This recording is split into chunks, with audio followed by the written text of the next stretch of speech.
Hi, Linda. This is my video response to your contest. I realized I'm coming in on this kind of late, but kind of had the month actually get away from me. Okay, I would love to have and receive and try and use and praise, hopefully, the Tattler regular mouth lids, okay, for my mushrooms. We go through these a lot, okay. It is not unusual for us to go through 12 pints in a month or two. Alright, these ones are just lasting longer because I want to see how well they would do. These ones are actually from February. Okay, I set these aside so we can find them.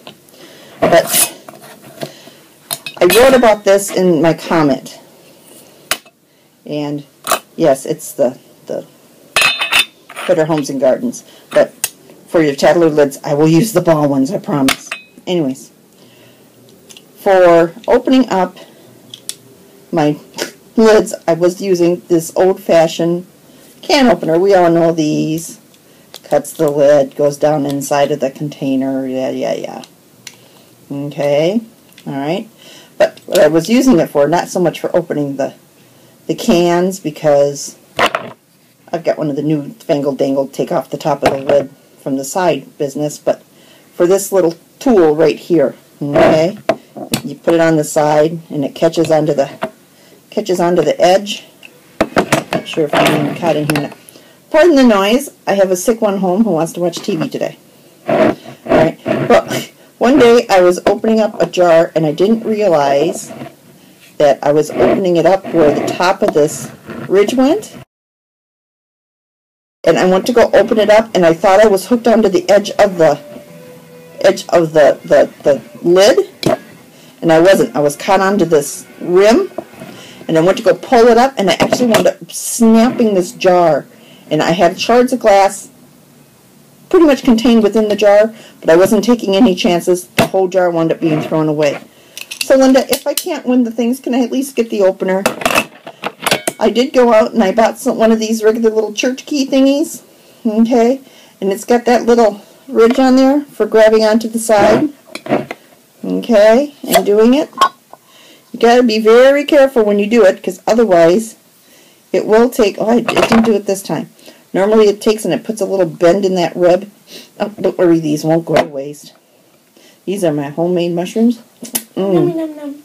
Num num num num num. That's my sick one, by the way.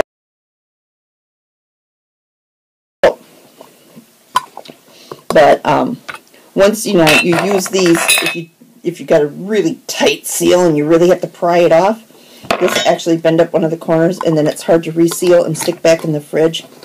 This one's not so bad, okay? But I would love to have the Tattler lids for things like this. Carrots we go through a lot, but the regular mouth lids are what I use for this type of thing.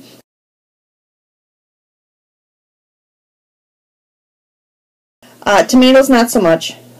Tomatoes, I'd rather use the metal lids on. But I would love to try the Tattler lids on some of these things that I have a high turnover rate on. Okay? So, hey, send me some stuff. See? Look, I got a cool t-shirt and everything. You can't resist it. Fairies bring luck. P.S. I forgot to mention this before. This is a caveat, okay? I also use my canning jars for holding my salts in. Okay, this is like our iodized table salt. Okay. This is actually wide mouth, but this is my kosher salt. And then this is my canning salt. I want to get some curing salt and do some of that as well. But all I've got are these metal lids. Okay. Salt will eat through metal. Oh, this one's actually all nicked up inside. Must be because I have the metal spoon in there. I better take that out because salt eats metal. Okay, so I would love to do an experiment and test the Tattler lids on these as well. I know it's probably what you don't want to hear because it seems like a waste. But since the salt eats the metal, I would love to see if it lasts longer with the plastic and the rubber ring with the metal ring on the outside. Okay?